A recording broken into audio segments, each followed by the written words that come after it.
নমস্কার, আমি প্রিয়া। আবারও চলে এলাম আরেকটি ভিডিও নিয়ে। অনেকেই তোমরা জিজ্ঞেস করছো যে প্রোফাইলের সবগুলো কমেন্টের রিপ্লাই কি দিতে হবে?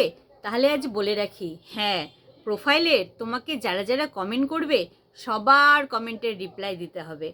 এবং অনেকেই বলছো কমেন্টের রিপ্লাই দিতে গিয়ে আমরা কমেন্ট ব্লকে পড়ে যাচ্ছি। এটা তো স্বাভাবিক। আমার যেরকম 200-250 কমেন্ট পড়ে, আমি যে সবগুলার রিপ্লাই একবারে দিয়ে দিই, আমি কিন্তু কমেন্ট ব্লকে চলে যাব। কিন্তু আমি কিন্তু যাই না। তার কারণটা বলার জন্যই আমি আজকে আসলাম। আমাকে অনেকেই জিজ্ঞেস করেছে, দিদি তুমি কমেন্ট ব্লকে যাও না, তুমি যে এত কমেন্টের রিপ্লাই দাও, তুমি কমেন্ট ব্লকে যাও না। আমি লাইভে গিয়েও কমেন্ট করি। সেই জন্যই আজকের আমার এই ভিডিওটা।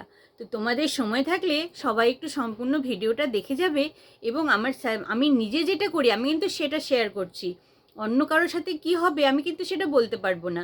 আমি কেন কমেন্ট ব্লকে যাই না আমি সেটাই তোমাদেরকে বলছি। আমার প্রোফাইলে যতগুলো কমেন্ট পড়ে তোমরা যদি একটু লক্ষ্য করে দেখো, আমি কিন্তু সবার রিপ্লাই দেওয়ার চেষ্টা করি। কারণ তোমার কমেন্টের রিপ্লাইয়ের সঙ্গে তোমার এঙ্গেজমেন্ট বাড়বে। তোমার যারা যারা মনিটাইজেশন টুলটা আছে, তুমি যদি ওখানে গিয়ে ক্লিক করো, তোমার ওখানে যে এঙ্গেজমেন্ট আছে ড্যাশবোর্ডে, ওই এঙ্গেজমেন্টে ক্লিক করে দেখবে তুমি কতজনের কমেন্টের রিপ্লাই দাওনি। সেই ভিডিওটা আসবে যে কতজনের কমেন্টের রিপ্লাই দাওনি, সেটা পরপর দেখাবে। তো কমেন্টের রিপ্লাই দেওয়াটা খুব জরুরি।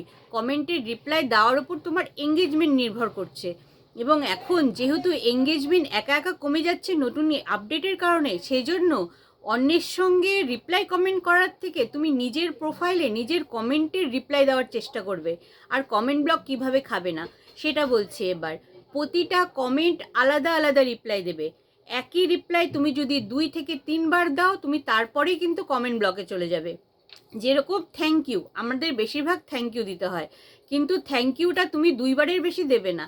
একবার থ্যাংক ইউ লিখবে, একবার খালি ইউ লিখবে, একবার ডাবল ওয়াই লিখবে, সঙ্গে কিছু ইমোজি অ্যাড করবে, তারপরে লটস অফ লাভ, সেন্ডিং লাভ। তুমি আমার প্রোফাইলে গিয়ে একবার আমার কমেন্টগুলো দেখে আসবে।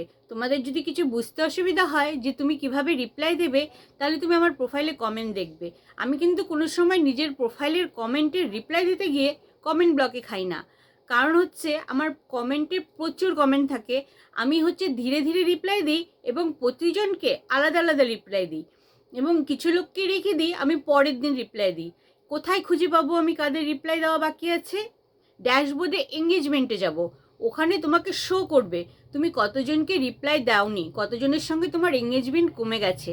সেখান থেকে ধরে ধরে গিয়ে তুমি প্রতিটা কমেন্টের রিপ্লাই দেবে এবং আলাদা আলাদা রিপ্লাই দেবে। একই রিপ্লাই 2-3 বার দিলেই তুমি নিজের কমেন্টের রিপ্লাই দিতে গিয়ে কমেন্ট ব্লকে চলে যাবে। কথাগুলি যদি তোমাদের একটুকু কাজে লাগে আমাকে এসে একটু জানিয়ে যাবে। আর আমি যেটা বলছি নিজের এক্সপিরিয়েন্স শেয়ার করছি। আমি কিন্তু কারো থেকে জেনে বলছি না কিংবা শুনে বলছি না। আমি কমেন্ট ব্লকে যাই না, কারণ আমি এই কাজটা করি। আর আমি সবগুলো লাইভে গেলে প্রতিটা লাইভে রিপ্লাই কমেন্ট করার চেষ্টা করি। রিপ্লাই কমেন্ট এবং আলাদা আলাদা কমেন্ট এবং কপি পেস্ট কমেন্ট কোনো সময় করবে না, ঠিক আছে? তাহলেও কিন্তু তোমার কমেন্ট ব্লকে যাওয়ার সম্ভাবনা থাকে। ঠিক আছে, আজ এটুকুই থাক। আরেকটা ইনফরমেশন নিয়ে আরেক দিন চলে আসবো, ঠিক আছে? তোমরা ভালো থেকো, সুস্থ থেকো। ভিডিওটি ভালো লাগলে আর তোমাদের যদি একটুকু সাহায্য হয় আমাকে অবশ্যই এসে জানিয়ে যাবে। শুভ দিনের শুভেচ্ছা রইল।